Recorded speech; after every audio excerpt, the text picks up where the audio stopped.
हमने हलीम सर की जिंदगी पर आधारित कुछ पहलुओं को आपके सामने लाने की एक छोटी सी कोशिश की है, जिन्होंने न सिर्फ अपने विद्यार्थियों को तालीमी मैदान में लोहा मनवाने का हुनर सिखाया है, बल्कि कामयाब जिंदगी जीने और कामयाबी के आईने से दुनिया को देखने का सबक भी पढ़ाया है।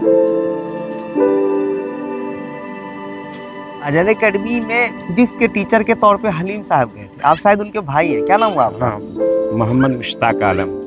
वो हमारे बड़े चचे जो थे अबुल हसन, उनके दूसरे साहबजादे हुए। सबसे बड़े अय्यूब, मोहम्मद अय्यूब, जो बोजगांव मदरसा के जो है वो फाउंडर रहे। उनके बाद जो है अलहाज मास्टर मोहम्मद अब्दुल हलीम साहब। अरारिया आज़ाद एकेडमी कायम हुआ तो देखा कि ने जो है ये अक़लियत का, माइनॉरिटी का है, तो वहाँ से जो है उन्होंने माइनॉरिटी अक़लियत को तरजीह दे करके आज़ाद एकेडमी आ गए। मैं भी वहाँ 1978 से 81 तक उनके निगरानी में बहुत कुछ सीखा। प्राइमरी बुनियादी तालीम जो है दरवाजे पर मौलवी तमीज़ुद्दीन साहब थे लखनऊ के, वही पढ़ाए थे। उसके बाद लछनपुर स्कूल, बोजगांव स्कूल, ये सब में भी कभी कभी जाना आना रहा। इस इदारे को जो आज देख रहे हैं, ये अय्यूब साहब के साथ साथ अब्दुल हलीम साहब का भी बहुत बड़ा अरिया शहर को जोड़ने में योगदान रहा। माली एतबार से भी बहुत बड़ा योगदान रहा है, हिस्सा रहा है, और बहुत बाज़ौक़ आदमी थे, इसमें कोई शक नहीं। हलीम साहब तो लोगों को लाते थे और लाने का मकसद ही यही होता था कि मदरसा देखे और परिचंदा हो।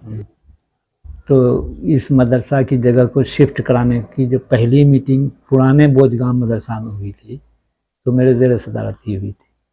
उसमें भाई साहब थे, अय्यूब साहब मरहूम, मोहिउद्दीन इकबाल चकबंदी ऑफिसर थे।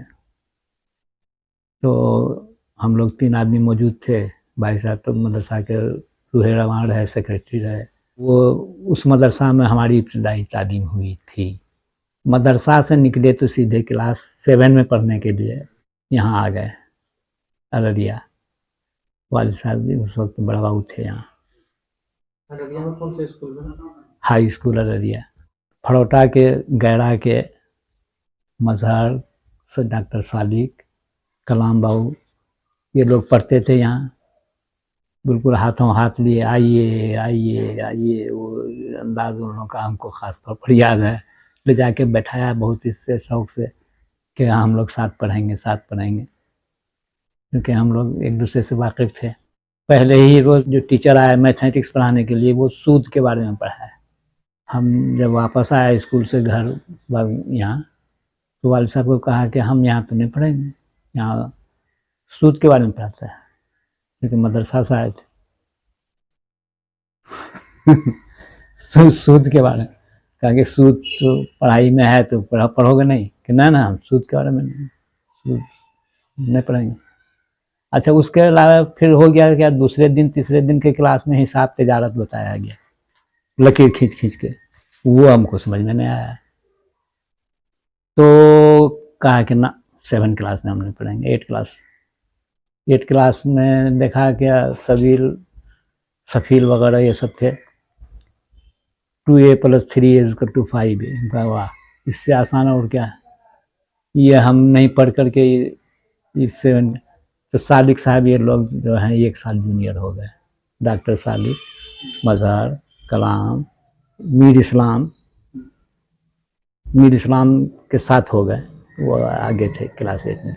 इब्तदाई तालीम मदरसा से शुरू हुई और बाज़ाब्ता स्कूल की तालीम 7 क्लास में आगे बढ़ के 8 क्लास से शुरू हुई। वालिद साहब का ट्रांसफ़र हो गया धमदाहा, तो हम लोगों का ये हुआ कि अररिया छोड़ना है, तो जाके कलानंद विद्यालय गर्वनेली में एडमिशन ले लिया, घर के नज़दीक होने की वजह से। मैट्रिकुलेशन हुआ कलानंद विद्यालय गर्वनेली से 1956 में।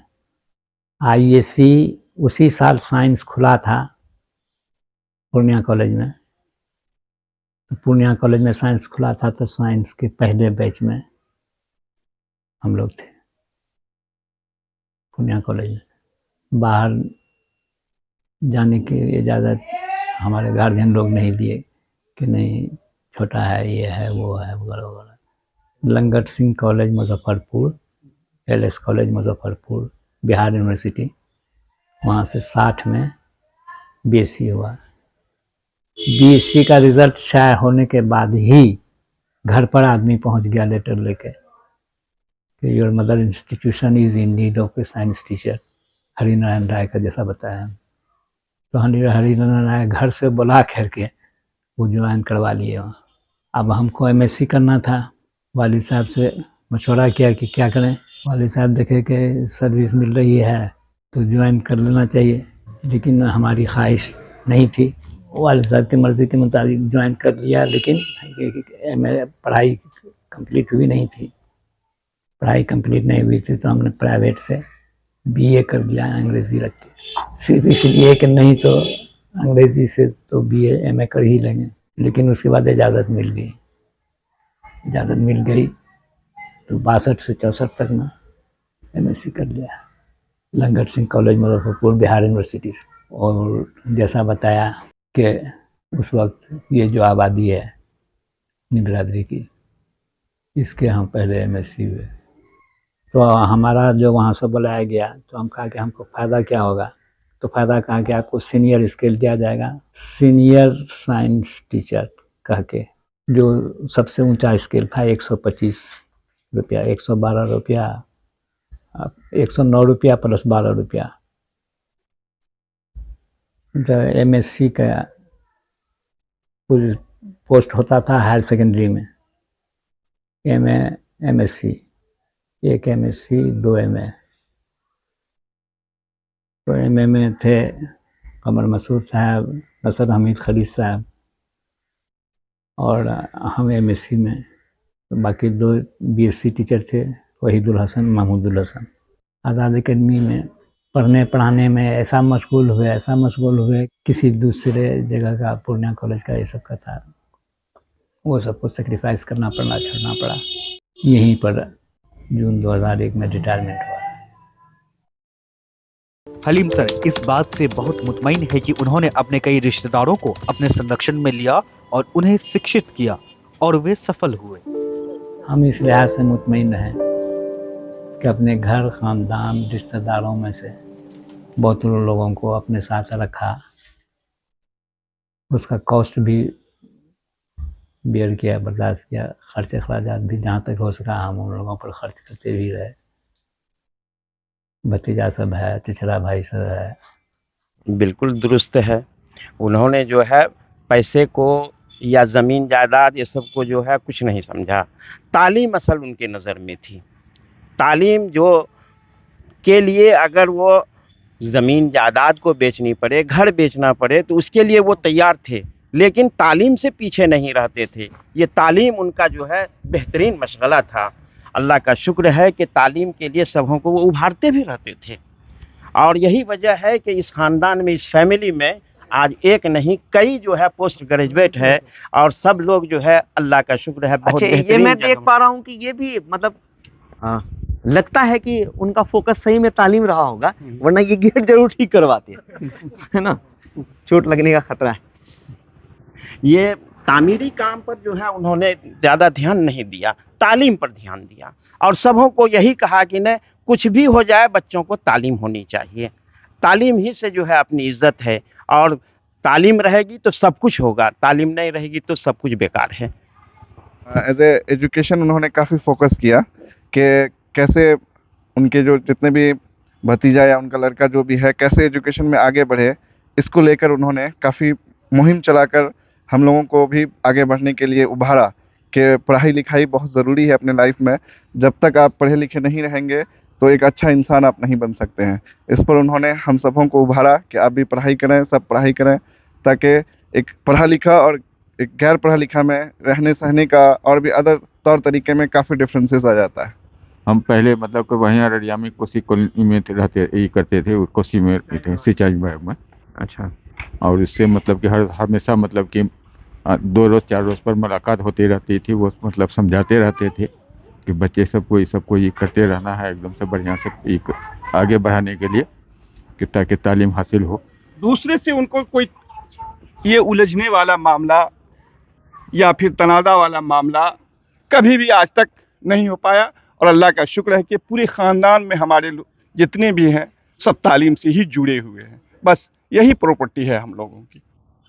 और एक चीज़ हमको उनकी बहुत अच्छी लगी कि लोगों को भी कहते थे, अगर कहीं जाते हो, कोई मेला हो या कहीं जाते हो, कोई एक नमूने के तौर पर कोई एक सामान ज़रूर लाया करो, चाहे वो कुछ ही कॉपी ही क्यों नहीं हो, कलम ही क्यों नहीं हो, किताब ही क्यों नहीं हो, डिक्शनरी ही क्यों नहीं हो, लेकिन ज़रूर लाया करो, ताकि वो तुम्हारे लिए बेहतर हो कि वह अंदाज़ा मिले कि हम फलां जगह गए तो वहाँ से मैंने ये चीज़ लाया। आज के शिक्षकों के पढ़ाने की दिलचस्पी कम होने के सबब हलीम सर अपनी राय बेबाकी से रखते हैं और उन्हें नसीहत करना भी नहीं भूलते। स्कूलों में ही नहीं, मदरसों में भी। गैर सरकारी स्कूल में कुछ तो हो जाती है थोड़ी बहुत पढ़ाई। सरकारी स्कूल में इंस्पेक्शन में टीचर जो इंस्पेक्टर आते हैं उसका भी इंटरेस्ट नहीं होता है। टीचर जो पढ़ाने के लिए आते हैं वो भी नहीं पढ़ाते हैं, कम पढ़ाते हैं। ये मिजाज की तब्दीली क्यों है? इल्म का कदर क्यों नहीं है? इल्म को जानने का जज्बा क्यों नहीं है? कुल मिला जुला करके ये समझ से बाहर है। हम तो कहें कि इल्म हासिल करना फ़र्ज़ है, इल्म हासिल करना एक मजहबी काम है।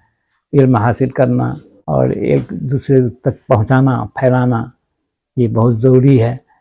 इसके लिए जो कुर्बानी देनी पड़े वो कुर्बानी दे करके इल्म के मैदान में काम करें।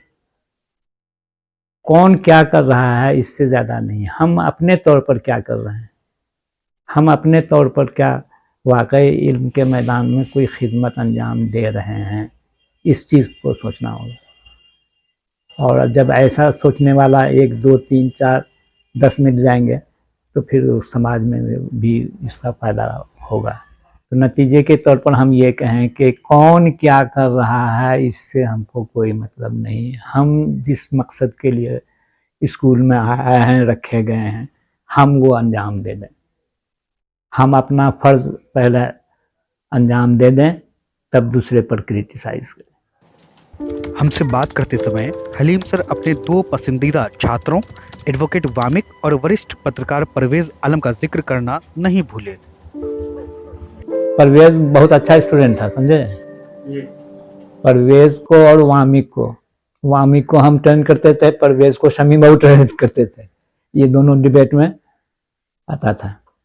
हम बोलते कम हैं लेकिन डिबेट की तैयारी कराते थे। अभी परवेज भी अच्छा, उसका बेटा भी अच्छा निकल गया। वामिक का भी बेटा इंजीनियर हो गया। वामिक अभी सीनियर लॉयर है। वो हमारे भाई भी थे और उस्ताद भी। भाई हमारे चचेरे भाई हैं, बड़े चचा के लड़के थे वो। उन्हीं की वजह से हम आज़ाद एकेडमी में स्कूल में जाकर एडमिशन दिलाए 8वां क्लास में। तो वहाँ से 10th हमने पास किया आज़ाद एकेडमी से। तो उनका ही नाम और शोहरत की वजह से हम लोगों ने, फादर ने हम लोगों को वहाँ एडमिशन दिलाया कि मेरा बच्चा अच्छा से पढ़ेगा और रखेगा। और उन्होंने उस पर खूब मेहनत करते थे। हम तो साथ भी रहते थे ना। कब जब वो रेसिडेंस पे रहते थे तो हम उनके साथ रहते थे। उसके बाद हॉस्टल चला है, हॉस्टल में भी साथ थे। तो हर जगह हम साथ रहे उनके, जितना दिन हम वहाँ इस स्कूल में रहे। तो बीच में डिबेट वगैरह का जहाँ तक सवाल, इनका तो खैर ऐसे ही नाम शोहरत बहुत ज़्यादा था। लोग कोचिंग के लिए आते थे, ट्यूशन के लिए आते थे। तो हलीम साहब एक बहुत माने जाने हस्ती अररिया में समझे जाते थे। अररिया क्या, मतलब कि कुछ वक्तों में उनके जैसा कोई टीचर समझिए कि सीमांचल में नहीं था उस रैंक का कोई, और अभी भी शायद हो। तो दूसरे उस्ताद भी अगर कहीं कंफ्यूज कर जाते थे तो उनसे जाके मदद लेते थे। वो हम लोग देखते थे स्कूल के खुद। हमारे एक उस्ताद थे शमीम साहब, जो आजकल वो बीपीएससी क्वालिफाई कर गए, उसके बाद चले गए। वो हमारे उस्ताद मैथ के भी वो उस्ताद थे। वो उनको भी कभी कभी ट्रबल होता था, हलीम साहब से भी आके अपना मामला सॉल्व करवाते थे। तो बहुत मतलब कि जीनियस टीचर थे हमारे। और कभी सब डिबेट वगैरह जो मसला आता था तो हम लोग को मजमून तैयार करके देते थे कि किस टॉपिक में किस सिस्टम पे बात करना है, तो हम लोग उनको फॉलो करके अवार्ड भी जीत जाते थे अल्हम्दुलिल्लाह। 26 जनवरी, 15 अगस्त और किसी ओकेजन पे, महात्मा गांधी की जयंती पे, इस तरह डिबेट होता रहता था और मैं डिबेट में हिस्सा लेता था। जाहिर सी बात, स्कूल का स्टूडेंट था तो सब कुछ हमको नहीं मालूम था। लोग तैयारी कराते थे, घर पे भी लोग तैयारी कराते, फादर भी सपोर्ट करते थे। और हलीम साहब जो थे हमारे टीचर, वो खुद ये तैयारी करवाते थे डिबेट की, हमको पर्सनली डिबेट की तैयारी कराते थे। और आपको जान के बहुत हैरत होगी कि वो एक ऐसा दिन होता था डिबेट का जिसमें मेरे अब्बा जरूर वहाँ जाते थे स्कूल में, ये सुनने के लिए मेरा कैसा परफॉर्मेंस हो रहा है। और हमको याद है कि हमेशा फर्स्ट या सेकंड प्राइज हमको मिला है डिबेट में आज़ाद एकेडमी में।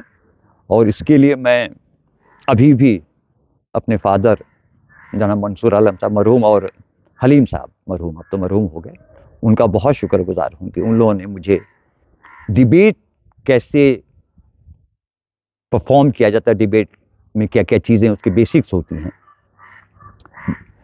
बॉडी लैंग्वेज क्या होना चाहिए, आई कांटेक्ट क्या होना चाहिए, उसके कंटेंट क्या होनी चाहिए, प्रेजेंटेशन क्या होना चाहिए, टाइम मैनेजमेंट कैसे होना चाहिए, ये सारी चीज़ें इन लोगों ने मुझे सिखाई डिबेट में। तो मैं उनका very thankful to both person. Abdul Haleem sahab को भी अल्लाह अपने जवार रहमत में जगह अता फरमाए।